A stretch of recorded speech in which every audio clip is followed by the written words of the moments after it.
కర్నూలు జిల్లాలో వైఎస్ జగన్మోహన్ రెడ్డి తెచ్చిన గ్రీన్కో ప్రాజెక్టుపై పవన్ ప్రశంసలు కురిపించారు.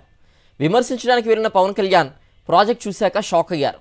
ప్రాజెక్టు నిర్మాణంలో అక్రమాలు, ఉల్లంఘనలు ఉన్నాయంటూ తనిఖీకి వెళ్లారు. అద్భుతమైన ప్రాజెక్ట్ అంటూ డిప్యూటీ సీఎం ప్రశంసించారు. కర్నూలు, నంద్యాల జిల్లాల సరిహద్దుల్లో బోర్బకల్లు మండలం పిన్నాపురం దగ్గర నిర్మించిన green integrated renewable energy project అద్భుతమని, దేశానికే తలమానికమని డిప్యూటీ సీఎం పవన్ కళ్యాణ్ చెప్పారు. 2021లో ప్రారంభించిన ఈ ప్రాజెక్టు అనతి కాలంలోనే ఎంతో గొప్పగా రూపుదిద్దుకుంటోందని, రాష్ట్రంలోని 3వ వంతు విద్యుత్ అవసరాలు తీరిపోయి విదేశాలకు విక్రయించే స్థాయికి త్వరలోనే ఏపీ చేరుతుందని వివరించారు. నాకు అనిపించిందంటే ఏ మాత్రం ఇష్యూ లేకుండా ఈ స్థాయికి ప్రాజెక్ట్ని తీసుకురాగలిగారంటే నిజంగా they have done a commendable job. Me team చాలా అద్భుతంగా చేశారు. ఇది అంటే సైజ్ ఆఫ్ ద ప్రాజెక్టు అంటే నాకు మొత్తం చూస్తూ ఉంటే మనకు భారతదేశంలో ఈ స్థాయి ప్రాజెక్ట్ ఎక్కడ లేదు.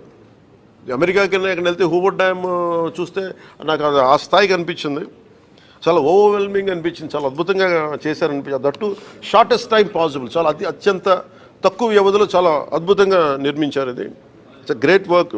దీన్ని భవిష్యత్తులో ఇంక్లూడింగ్ ఫారెస్ట్ డిపార్ట్మెంట్తో కూడా నేను మా ఉన్నతాధికారులతో మాట్లాడి ఇది చాలా గొప్ప సైట్ సీయింగ్ ప్రాజెక్ట్ అయిపోద్ది. ఇది అలాగే ఇది చాలామంది ఒక గ్రేట్ ఎడ్యుకేషనల్ టూర్ అవుతుంది. ఇది అలాగే బోల్డంత ఎంప్లాయ్మెంట్ వస్తుంది. ఈ పర్టికులర్ ప్రాజెక్టు ఇది ఫుల్ ఫ్లెడ్జ్డ్గా ఇంకొక కొంత సమయంలో, తక్కువ సమయంలోనే ఇది ఆపరేషన్లో వచ్చినప్పుడు అవసరమైతే ఇది విదేశాలకు కూడా మనం దీన్ని అమ్మి దీనివల్ల మనకి దానివల్ల మనకి ముఖ్యంగా ఫారిన్ ఎక్స్చేంజ్ రెవెన్యూ కూడా దేశానికి వచ్చే బలమైన అవకాశాలు ఉన్నాయి.